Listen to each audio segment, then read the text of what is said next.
धर्म प्रेमी बंधुओं, मेरे इस चैनल में आपका स्वागत है। मैं लगातार 24 पुराण के अंतर्गत तीर्थंकरों के जन्म परिचय का से लेकर के मोक्ष तक का सूक्ष्म वर्णन कर रहा हूँ, ताकि जन जन तक तीर्थंकरों की महिमा और उनके वैभव और उनके त्याग से और मोक्ष की उनकी सब बातें प्रत्येक को पता चल सके। हमें भी उन्हीं तीर्थंकरों के समान अपने इस मानव जीवन को वह मोक्ष तक ले जाना है। यह हमें जैन कुल और जिनेंद्र भगवान के दर्शन, गुरुओं का सानिध्य प्राप्त हुआ, इसका हमें लाभ उठाना है। आज हम 16वें तीर्थंकर श्री शांतिनाथ भगवान के पूर्व परिचय के बारे में कल हमने स्वाध्याय किया था, उससे आगे का वर्णन करेंगे। सर्वप्रथम मंगलाचरण करते हैं। मंगलम भगवान वीरो मंगलम गौतमो गणे मंगलम कुंद कुंदाद्योति जैन धर्मोस्तु मंगलम सर्वमंगल मांगल्यम सर्व कल्याण कारकम प्रधानम सर्वधर्मानां जैनम जयतु शासनम। जय बोलो शासन नायक वर्धमान महावीर भगवान की जय, श्री शांतिनाथ भगवान की जय। तो कल जब हमने पढ़ा था कि किस तरीके से मेघरथ जो है अकृत्रिम चैत्यालयों के दर्शन करके देवों के द्वारा मानुस्तर पर्वत तक के सभी चैत्यालयों के दर्शन करके अपने घर वापस लौट आए थे। और आगे पढ़ते हैं। एक दिन उपयुक्त कारण उत्पन्न होने पर महाराजा धनरथ का हृदय विषय भावनाओं से व्रक्त हो गया। उन्होंने 12 भावनाओं का चिंतन कर अपने वैराग्य को और भी अधिक बढ़ाया। लोकांतिक देवों ने आकर के उनकी स्तुति की और दीक्षा लेने के लिए समर्थन किया।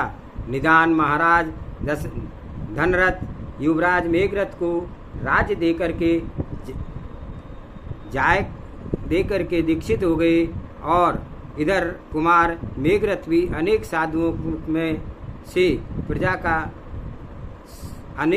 उपायों से प्रजा का पालन करने लगे, जिससे कि समस्त प्रजा उन पर अत्यंत मुग्ध हो गई।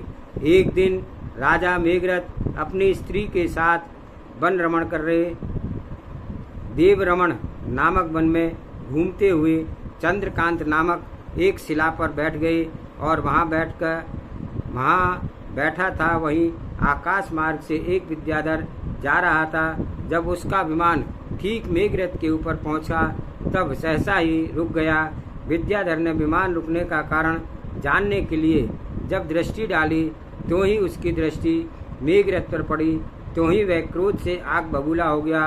वह झट ही नीचे उतरा और चंद्रकांत शिला को उसने जिस पर मेघरथ बैठा हुआ था उठाने का प्रयत्न करने लगा, किंतु महाराज मेघरथ ने उस शिला पर अपने पैर के अंगूठे से इस प्रकार दबा दिया, जिससे कि वह विद्याधर उसी शिला के भारी बोझ को सह नहीं सका, और अंत में वह जोर से चिल्ला उठा। और उसकी आवाज़ सुनकर के उसकी स्त्री विमान से उतरकर उसके पास आई और उसकी दुर्दशा देख करके मेघरथ के से पति के प्राणों की भिक्षा मांगी।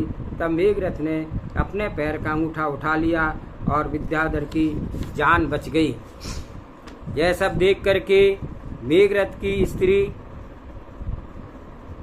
प्रिय मित्रा ने अपने पति से पूछा, नाथ, यह सब क्या है और क्यों हो रहा है? तब मेघरथ ने कहा, प्रिय, यह विद्याधर पर्वत की अलका नगरी के राजा विद्युत दृष्ट के और रानी अनिल बेगा का प्रिय पुत्र सिंहरथ विद्याधर है। यह अमित वाहन तीर्थंकर की वंदना कर यहाँ आया है। जब इसका वाहन मेरे ऊपर आया, तब वह आकाश के कीलित होकर के रुक गया। जब कारण जानने के लिए उसने सबोर देखा, तब उसे मैं दिखा, इसलिए मुझे ही विमान को रोकने वाला समझ करके क्रोध से मुझ पर आग बबूला हो गया, और इस शिला को जिस पर मैं बैठा था उठाने का प्रयत्न करने लगा। तब मैंने पैर के अंगूठे से शिला को दबा दिया जिससे कि वह चिल्लाने लगा। इसकी चिल्लाहट को सुनकर के उसकी स्त्री विमान से उतरकर नीचे आई। इतना कहकर मेघरथ ने सिंहरथ विद्याधर के पूर्व कह सुनाए, जिससे कि वह लज्जित होकर पानी पानी हो गया और राजा मेघरथ की खूब प्रशंसा करने लगा। अपने पुत्र स्वर्ण तिलक को राज देकर के वह दीक्षित हो गया। उसकी स्त्री मदन वेगा भी आरिका हो गई। राजा मेघरथ भी मेघरथ ही देव रमण मन से राजधानी लौटाए और नीति पूर्वक प्रजा का पालन करने लगे। एक दिन वह अष्टानिका व्रत की पूजा कर उपवास की प्रतिज्ञा लेकर के स्त्री पुत्रों के साथ बैठ कर के धर्म चर्चा कर रहे थे। इतने में उनके सामने भय से कांपता हुआ एक कबूतर आया।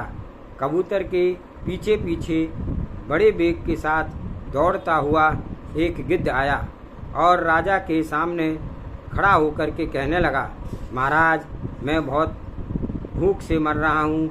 आप दानवीर हैं, इसलिए कृपया कर आप इस कबूतर को मुझे दे दीजिए, नहीं तो मैं मर जाऊँगा। गिद्ध के वचन सुनकर के दृढ़रथ मेघरथ का जो छोटा भाई था वह बड़ा आश्चर्य हुआ। उसने उसी समय राजा मेघरथ से पूछा, महाराज कहिए, यह गिद्ध मनुष्यों की बोली क्यों बोल रहा है? छोटे भाई के प्रश्न को सुनकर के मेघरथ ने कहा, जम्बूद्वीप के ऐरावत क्षेत्र में पद्मनंदी खेट नामक एक नगर में सागर सेन नाम का एक वैश्य रहता था। उसकी स्त्री का नाम अमितमती के गर्भ से धनमती और नंदसेन नाम के 2 पुत्र हुए थे। वे दोनों धन के लोभ से परस्पर लड़ते थे और एक दूसरे की हत्या कर वे इस भव में गिद्ध और कबूतर हुए। मनुष्य की बोली में यह गिद्ध नहीं बोल रहा है।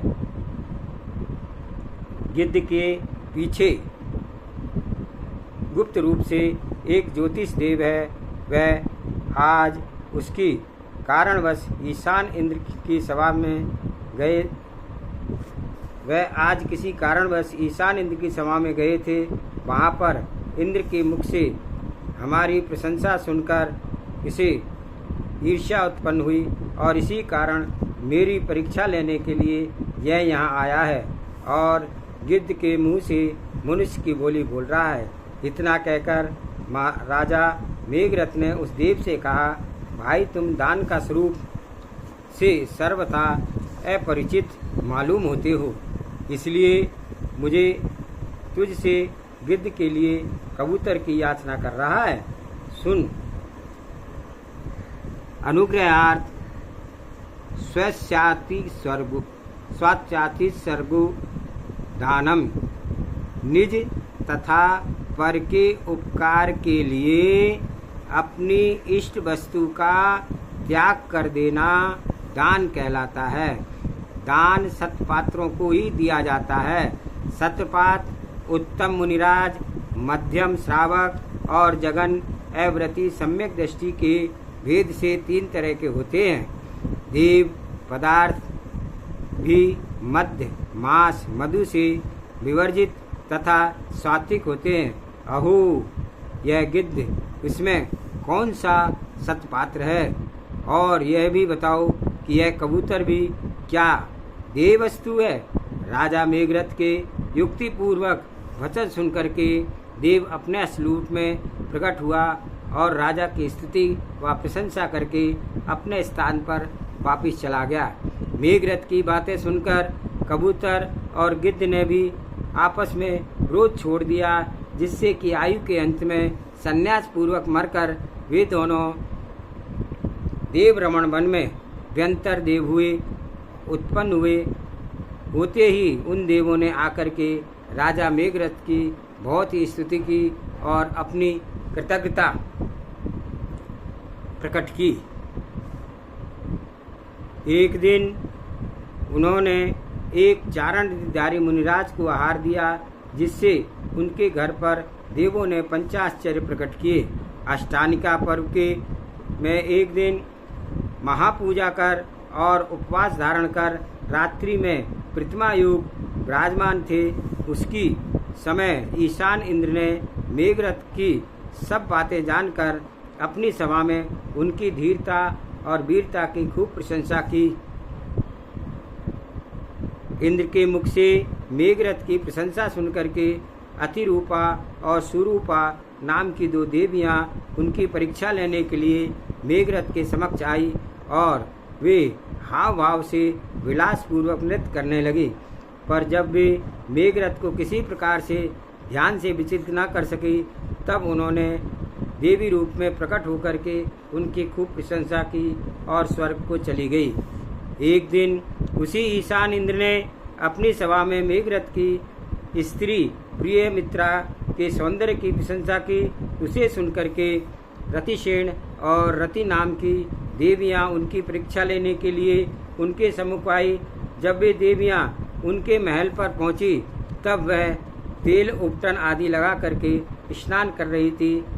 उन देवियों ने गुप्त रूप से उनका रूप देखा और मन ही मन उनकी प्रशंसा करने लगी। फिर उन देवियों ने कन्याओं का भेष धारण कर प्रतिहारिणी के द्वारा उनके पास संदेश भेजा कि दो कन्याएं आपके सौंदर्य सुधा का पान करना चाहती हैं। उत्तर में रानी ने कहला भेजा कि जब तक उन्हें ठहरने के लिए कह दो, तब तक मैं स्नान करना कर लूँ। प्रियतमा का स्नान कर प्रिय मित्रा का स्नान कर उत्तम वस्त्र पहन धारण करके अलंकार पहन करके मिलने के स्थान पर पहुंची, तो कन्याओं ने अपने समक्ष उपस्थित करने की आज्ञा दी। खबर पाते ही दोनों कन्याएं भीतर पहुंची और रानी प्रियतमा का रूप देख करके आश्चर्य से एक दूसरे को देखने लगी। जब उनसे उनके आने का कारण पूछा गया, तब वे बोली, महादेवी, स्नान करते समय हम लोगों ने आपके जो असीम सौंदर्य को देखा था, अब उसका एक अंश भी नहीं है। कन्याओं की इस बात को सुनकर के प्रियतमा ने राजा मेघरथ की ओर देखा। तब राजा ने भी कहा, हाँ, पहले की अपेक्षा तुम्हारे रूप में कमी अवश्य हो गई है, पर तुम भी बहुत ही सूक्ष्म।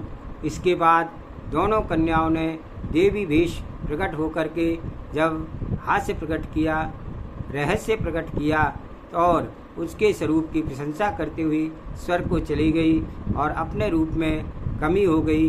यह सुनकर के प्रियतमा को बहुत दुख हुआ, पर राजा मेघरथ ने मधुर शब्दों में उनको सांत्वना दे करके उनका यह दुख दूर कर दिया। बंधु, आज के स्वाध्याय में इतना ही। अगला स्वाध्याय हम कल करेंगे और निश्चित रूप से यह शांतिनाथ भगवान के पूर्व भव के जो कथा यहाँ पर चल रही है, वह आपको समझ आ रही होगी कि वह तीसरे भव में भी कि वे कैसे थे, अवधि ज्ञानधारी थे। आप सभी से अनुरोध है, आप इसे लाइक करें, सब्सक्राइब करें, शेयर करें और जनता तक पहुँचाएँ, ताकि तीर्थंकरों की वाणी के बारे में, उनके जन्म से लेकर के मोक्ष की यह जो कथा है, प्रत्येक प्राणी को जाने और वह तीर्थंकरों पर श्रद्धा करके स्वयं जो है उनके समान बनने का प्रयास करें। जय जिनेन्द्र, जय जिनेन्द्र, जय।